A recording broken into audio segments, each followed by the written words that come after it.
So the speakers this afternoon, we're going to start off with Graham Jones in a moment. And I'm going to get a signal from the back of the room in a moment. He's going to come in remotely. I've got that signal, and I can see Graham to my right. So, hello. Graham, good afternoon. Well, actually, good afternoon from Abu Dhabi, but I know we've got a 4-hour time difference in the UK. And just to let you know, outside my window, there's a beautiful blue sky. There's also there's a heat of late 20s, early 30 degrees Celsius. And right now you are in the exhibition. You are live in GIBTM, which is one of the Retravel exhibitions. They've got exhibitions across the globe, but we are here in Abu Dhabi National Exhibition Centre right now. So we are really looking forward to your session. I'm already getting questions from people, so that's fabulous. As an introduction, I was going to introduce you as the internet psychologist, which of course you are. Would you like to explain what you do? And I know we can move on and do our Q&A and soak up your vast knowledge of social media and how business can really use that. Well, firstly, I wish I could soak up the lovely weather where you are, because here in the UK it's really dismal and grey and dreary. So being on one of those beanbags there sounds really inviting. But as a psychologist, I specialise in understanding how people behave online, how they use the internet, and I translate that into helping businesses really connect with their customers, their visitors, their users, to take into account their online behaviour, which is frequently vastly different to what we do in the real world. No, that's really, really, really good. And you're right, the beanbags, I mean, they're being used to some degree. Some people just want to come and chill out, and that's what they've been doing. So it's good to have that. We did have a falcon here yesterday.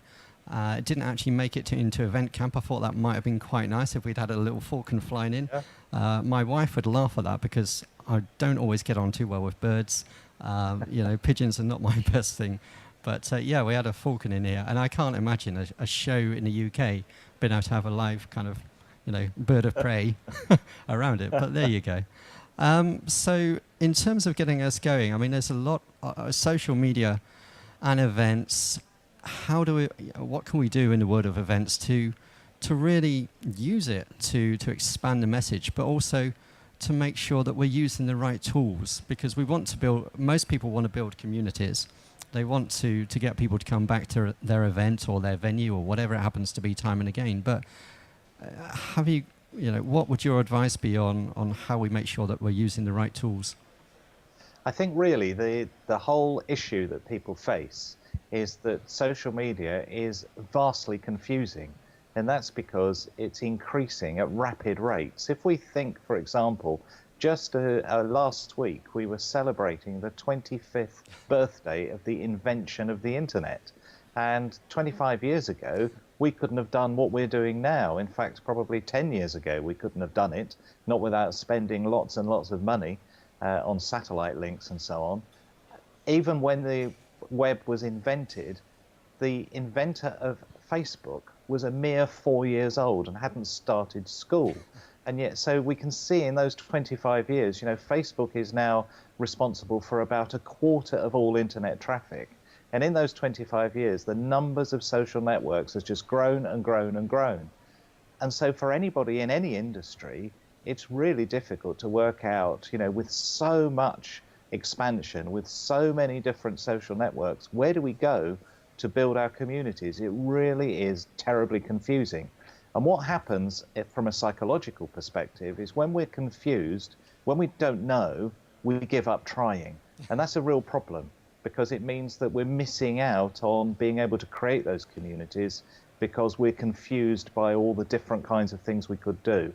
So I think the one thing we need to do is work out how we clear up that confusion, what it is we need to do as people working in the events industry to make sure that we're not faced by yet another social network, something else to think about, something else to do.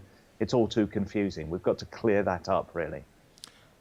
So would that be, let's take, for example, you and I are both members of the Speaking Association, and we know that that's, in the UK anyway, that's got about 5,000 people. It's an open group. But I know that there's also some work that you do that goes into the LinkedIn group, but a LinkedIn group doesn't seem to get the traction that the Facebook group does. So do you have to kind of try out different levels of tools, or do you think that you have to really work out what your group is all about and then kind of push them into a social media channel? You have to do that second thing. You've got to work out what your group really are using and what they wish to use. There's an old adage, really, that if you want to get run over, the best place to stand is in the middle of the road.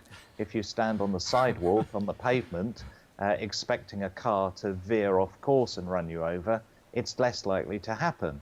And so it's the same with social media. If you want to get run over by that traffic, by that community, you need to go where they're going. So, for example, if you're running an international event and you're using Facebook, you would hardly get anybody from Brazil, because almost nobody in Brazil uses Facebook compared with a system called Orkut.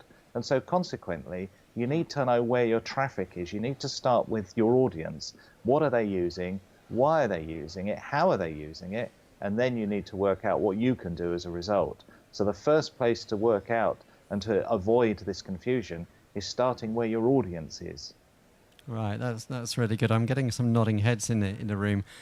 Clearly, you can't see that because we're using a very simple technology today. We're using Skype. Graham cannot see us. He's actually talking to his camera. He's talking to us, of course, but doesn't have the benefit of the nodding heads. So I can be your conduit to what's going on in this particular room. And when you mentioned Brazil, I mean, I think for me there was a little light bulb that just went off and said, "Well, yeah, absolutely. How crazy to try and not to be run down by the car by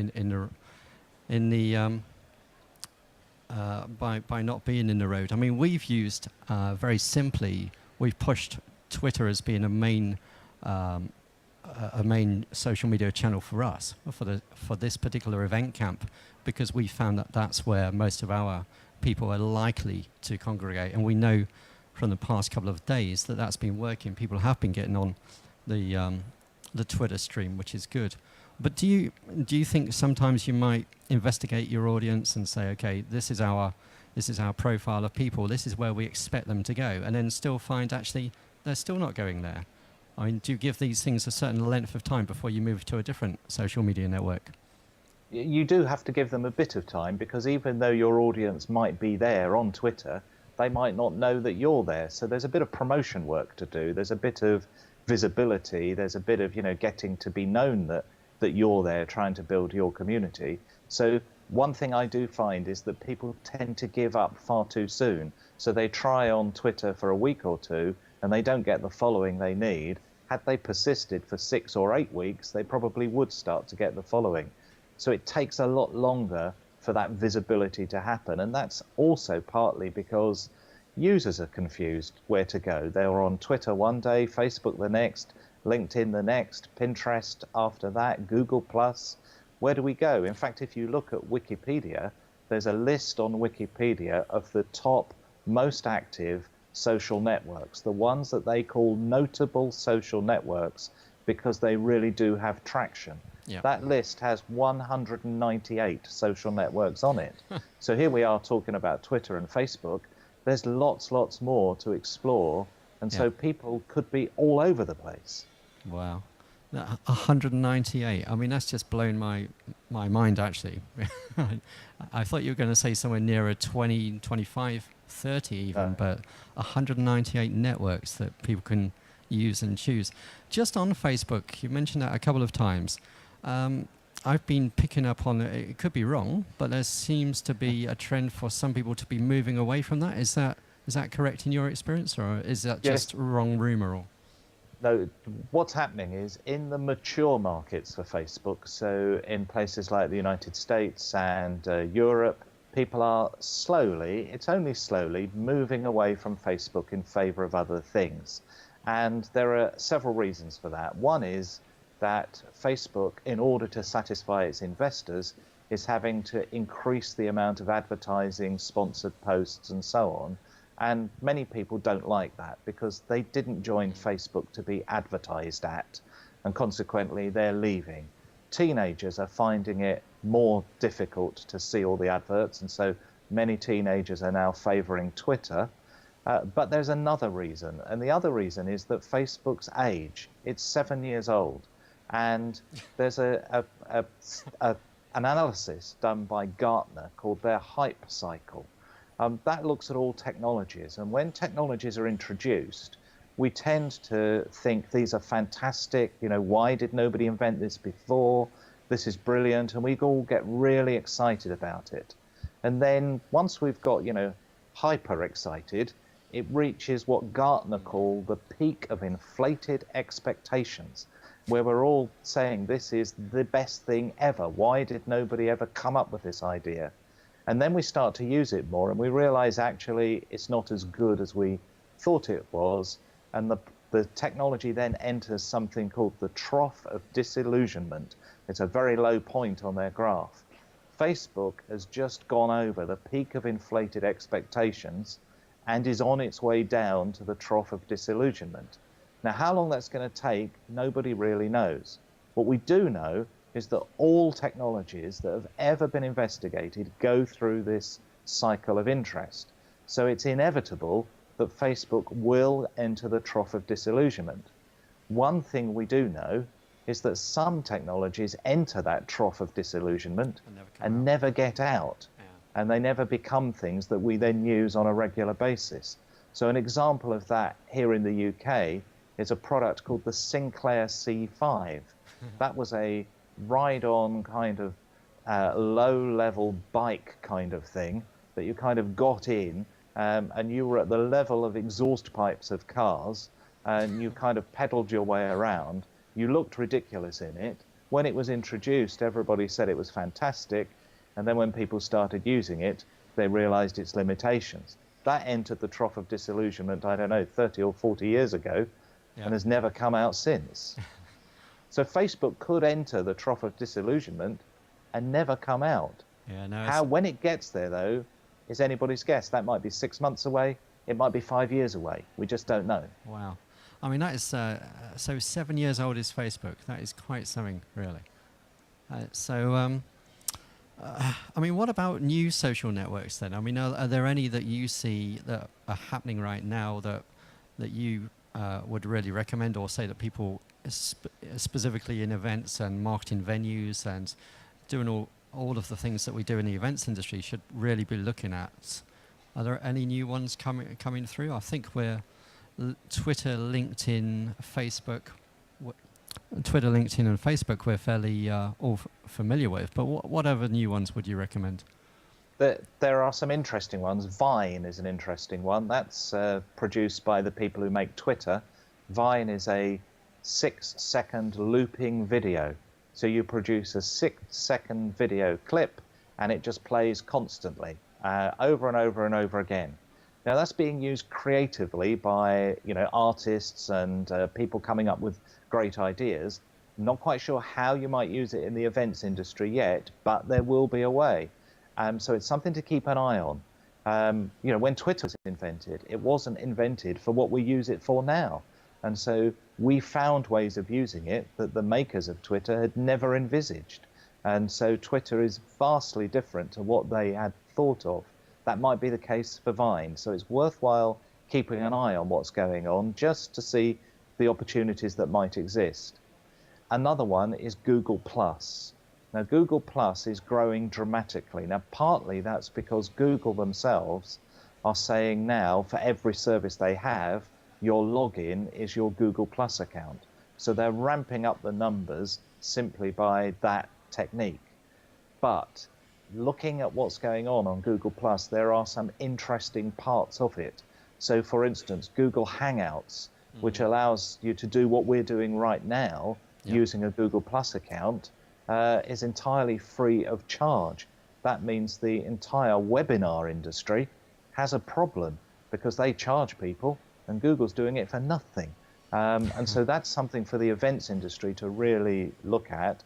Plus, people appear to be using Google+ in very similar ways to Facebook. That means as Facebook enters the trough of disillusionment and Google+ is still on its way up in terms of value, you can see that people probably would, at some stage in the future, swap over. So if you want to be, future-proof, if you want to make sure that you are attracting those audiences, then a good place to look at is Google+. Yeah, no, it's a really good point. And Google Hangouts are something that I've been using for a little while now. I think the first time I used them, they were about 5 weeks old. And that was back in August 2011 when we actually did an event camp over in Europe, so just outside of London. We decided, as today, we would try something different, try and see what new techniques would leave for the industry. But yeah, Google Plus has always confused me as to what I would be posting on there. I kind of worked out LinkedIn. Yeah, I could put professional networking information on there. Facebook, I might want to share a few kind of leisure activities, but Google Plus always confused me. But I'm one of those people that's moving more into using that than I am on the Facebook. But what about you guys in the audience? What do you use? What are you finding works for building either your own profiles or your communities? Facebook, LinkedIn, not so much. Okay, we're getting Facebook and LinkedIn, not so much Twitter for building communities. Any other differences? What do you use, Megan? What? Depends who she's targeting. Right, okay. I'm not going to run over and give her the mic right now because I'm just going to take that right back. But yeah. Well, so what about in terms of the targeting? Should we be looking at going local or global, because these are global networks, but if we're just appealing to a certain defined territory, do we need to go global? I mean, what advice would you have on that? I think this is probably the most fundamental mistake made in social media and social networking of all kinds. When we look at people's individual social networks, who they're connected to, when you look at your own connections, you'll discover that almost everybody you're connected to on Facebook is somebody you know in the real world. When you look at the same on LinkedIn, virtually everybody you connect with, the vast majority are people you know and you could see probably every day. And so consequently, very few of our connections as a proportion are actually global. So what we're doing is we're using social networks to extend our local networks and deepen our relationships with people we already know in the real world. So if we're trying to target people, globally, that's not the way people are using social networks. They're using them locally. In fact, there's research that shows the average distance between people on a social network is 10 kilometers. You could walk to all your Facebook friends. You could walk to most of the people you know online. And so the notion that we're setting up global networks is a misnotion. That's not what's happening. It's a false assumption that this is what's going on. So if we're trying to build a community, what we really need to do is to create lots of local communities and then interconnect those local communities. And that's going to work much better. So it means, for instance, if you are running a global event, you'd be better off creating, a group of a community in Brazil on Orkut, a community maybe in the UK on Google Plus, because fewer people there could be interested in Facebook in your target, another group in, say, France on Facebook, another group in Australia on another network. And so consequently, you'd end up with lots of different networks that you would then interconnect. And all those would be local networks, which is what the users want. They want to be able to really have conversations with people they already know. That's a really fascinating point as well. I hadn't, what a brilliant, another brilliant insight. I mean, there's so many notes being taken here right now. It's, it's just really, really good in terms of thinking differently. Personally, I would have thought the same, that we would have had these kind of global connections. But you're right, you can walk to the people that you know in your network. Think of that. Amazing. So I'm just checking the Twitter stream for a moment just to see what's going on there. Have we got any other kind of questions coming in for you? Yeah. No, it's good. So yeah, you're getting lots of nice comments, but no questions coming out at the moment. But Megan's got one. Hi. I just want to know, like, in terms of you're saying it's all about like building the communities. So if I was trying to, so we're looking more at communities as opposed to individual connections, because obviously, yeah, you're right. I agree. I mean, it is very much whoever you meet, even from this conference, this event, we're going to go back and connect through LinkedIn, and it's going to build them. But it's people that we've actually met already. So really, we need to then start focusing on communities as opposed to one-on-one connection. I mean, because I know that I get a lot of requests and I don't accept them all. I don't know the person for a start off. It's just like, hey, let's connect. It's like, well, no, I'm not going to connect. Why would I do that? So for me, if I was going to connect to people that I mean, I had a connection from Qatar. She hadn't met me. She obviously was researching. I'm in Bahrain. I do events in PR and show Gizmo the app. She has a similar business in Qatar and connected. But I think it's also the communication, the introduction. So she explained who she was, why she wanted to connect with me, and then obviously are there any synergies that we had. And I actually built that and connected with her. Obviously I've never met her, but I can then build that. So do you think like the communication and how you approach people across the channels is important and impactful in terms of making solid connections globally? That's a very important point, actually, because if we forget social networks, if we think of, life before the internet of 25 years ago, we all had to connect with people who we'd never met before. So we would write a letter of introduction, or somebody would mention us to them and would talk about us as the piece of background. And then that person would decide whether or not they would really want to meet us. And it's about that communication. It was about that letter of introduction. And we seem to have forgotten that online. We don't introduce ourselves, we just press a button to connect. And what we should do, for instance, on LinkedIn, you can send a message to say, a bit more about you, why you want to connect with that person, what it is that you think they can offer you and what you can offer them, and why there would be a good reason to make that connection. But all we do is rather lazily just press a connect button or a friend me button, without that introduction. In the past, before the internet came along, we did make those introductions. Yeah, that's a really interesting point, and it leads us quite nicely to, if we have all these communities around us, what are we doing or how can we help people to take part in them? Because you can have a number of followers or a number of likes, but really we want people to be doing a little bit more than, we want people to be taking something from that community and really getting involved, don't we? We do, but that all depends upon what you put into that community. And so the one thing that keeps people involved in a community is whether you're saying anything interesting. So if what you're saying on all of these different networks you might have, is if what you're saying is promotional, if it's advertising, if it's boring, then people aren't going to be interested. You've got to provide people with interesting stuff. If we think about a dinner party conversation, that there will be, you go to dinner parties, we've all been to dinner parties where there's a boring person. Hopefully that's not me at the dinner party, but we've all been to dinner parties where there is a boring person, that what they say is just not interesting, and you ignore them. Whereas you go to dinner parties and there's somebody saying really interesting things, they're talking about things you're interested in, they're asking questions of you, they're engaging with you, and even if you've met them for the first time at this dinner party, you might then continue the conversation at a later date. You maybe go to them for dinner.